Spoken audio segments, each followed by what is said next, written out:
জুলাই আগস্টের গণঅভ্যুত্থানে রাজধানীর মোহাম্মদপুরে সংগঠিত মানবতাবিরোধী অপরাধের মামলায় ২৮ জনকে আসামি করে অভিযোগ দাখিল করা হয়েছে।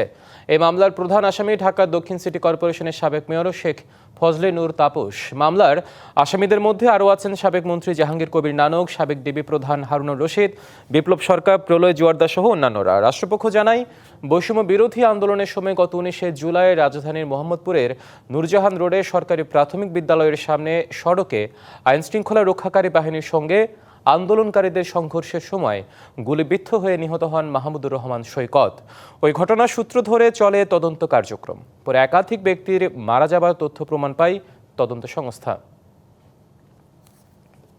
দর্শক, এ বিষয়ে আরও জানাতে আমাদের সাথে যুক্ত হচ্ছেন ট্রাইব্যুনালের সামনে থেকে সহকর্মী মিজান আহমেদ। মিজান, জানাবেন আসলে অভিযুক্ত তদন্ত প্রতিবেদন তো দেওয়া হলো, পরবর্তী আইনি পদক্ষেপগুলো কি হবে?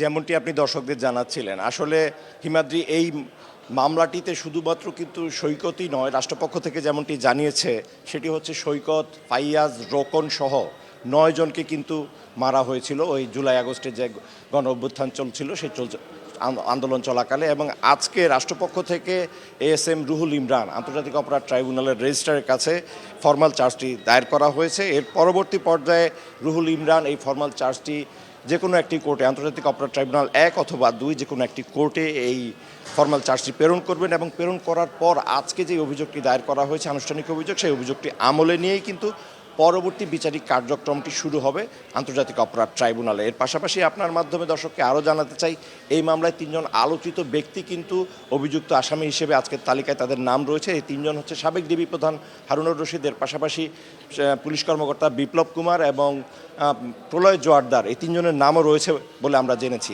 দেশের মানুষের দৃষ্টিশক্তিকে সুরক্ষিত রাখার প্রত্যয় নিয়ে এলো সেফ এলইডি লাইট। পাশাপাশি ঢাকা উত্তর সিটি কর্পোরেশনের ৩২ নম্বর ওয়ার্ড কাউন্সিলর আসিফ এবং ৩৩ নম্বর ওয়ার্ড কাউন্সিলর রাষ্ট্রন, তাদের দুজনকেও কিন্তু এই মামলায় আসামি করা হয়েছে বলে রাষ্ট্রপক্ষ থেকে জানানো হয়েছে। এর পাশাপাশি আপনার মাধ্যমে আরও জানাতে চাই, আজকে আরও একটি আলোচিত মামলা রয়েছে। সাবেক সেতুমন্ত্রী এবং আওয়ামী লীগ সম্পাদক ওবায়দুল কাদের সহ ৭ জনের বিরুদ্ধে আজকে আনুষ্ঠানিকভাবে রাষ্ট্রপক্ষ তাদের আনুষ্ঠানিক অভিযোগের শুনানিটি করবেন, বিশেষ করে অভিযোগ গঠনের বিষয়। এবং এই মামলায় কিন্তু ইতিপূর্বে কিন্তু এদের বিরুদ্ধে এই ৭ জনই পলাতক রয়েছেন এবং সবার বিরুদ্ধেই গ্রেফতারি পরোয়ানা জারি করা হয় এবং পত্রিকায় বিজ্ঞপ্তি প্রকাশের মাধ্যমে তাদের বিচারিক সুযোগ সুবিধা নেওয়ার কথা বলা হয়। এই 7 জনের মধ্যে আরও দুটি নাম আপনার মাধ্যমে দর্শককে জানাতে চাই।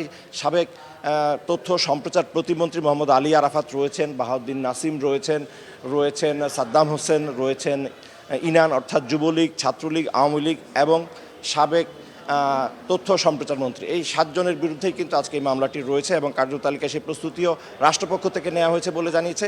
এই ছিল আজকে আন্তর্জাতিক অপরাধ ট্রাইব্যুনালে এই দুটো মামলার সবশেষ তথ্য। সামনে আরও কোনো ঘটনা ঘটলে আপনার মাধ্যমে পরবর্তী সময় তা জানিয়ে দেওয়া হয়েছে। ফিরে যাচ্ছি। নিশ্চয়ই, ধন্যবাদ আপনাকে।